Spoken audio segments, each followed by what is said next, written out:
ക്രിസ്ത്യാനികളൊക്കെ ഇവിടുന്ന് കൊന്നൊടുക്കിക്കൊണ്ടിരിക്കുന്നു. നിങ്ങളൊക്കെ അവന്റെയൊക്കെ മീറ്റിങ്ങിന് പോയല്ലോ, മനസാക്ഷിയുണ്ട്. നിങ്ങൾ മാസ്ക് വെച്ച് ഫോൺ അങ്ങോട്ട്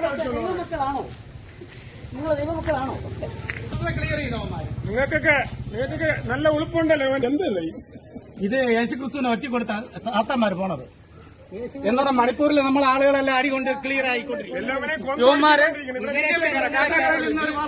കാലിനെ കയറി അടിച്ചൊടിച്ചോ അടുത്ത കയറി വയ്ക്കുന്ന നിങ്ങളെ തന്നെ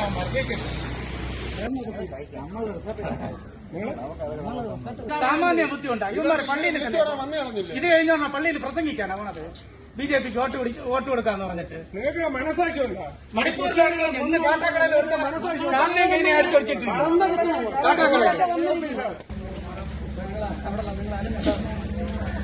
നീ ഇതിന് വന്നല്ലേ? ഇവിടെ നടക്കണമെന്ന് അറിഞ്ഞൂടാ കുട്ടിച്ചോറാക്കിക്കൊണ്ടിരിക്കുന്നത്. ഇതിന് വന്നിരിക്കണം അല്ലേ? കൊല്ലണമെന്നും കാണുന്നില്ലല്ലേ? മണിപ്പൂരൊക്കെ കത്തുന്നത് അറിഞ്ഞു. നിങ്ങൾ ധൈര്യമായിട്ട് വരൂ. നിങ്ങൾ അതിന് പേടിച്ചു പോകുന്നത്. ധൈര്യമായിട്ട് ഫ്രണ്ടിലോട്ട് വരൂ. നമ്മളൊന്നും ചെയ്യില്ല. നമ്മളൊരു രാഷ്ട്രീയ പാർട്ടിക്കാരുമല്ല. നിങ്ങളെ സംരക്ഷിക്കും നമ്മള്. പക്ഷെ നിങ്ങൾ ബിജെപിക്ക് വോട്ട് പിടിക്കാൻ പോയത് മോശമായി പോയി. വാങ്ങിച്ച പൈസകളെ കുറച്ച് ചെലാക്കി തുടങ്ങി.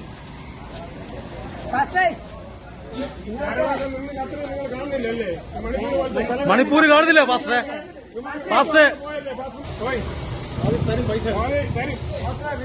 കാട്ടാക്കടയിലെ കാലായിട്ട് മുറിച്ചു കൊടുത്തിരുന്നു.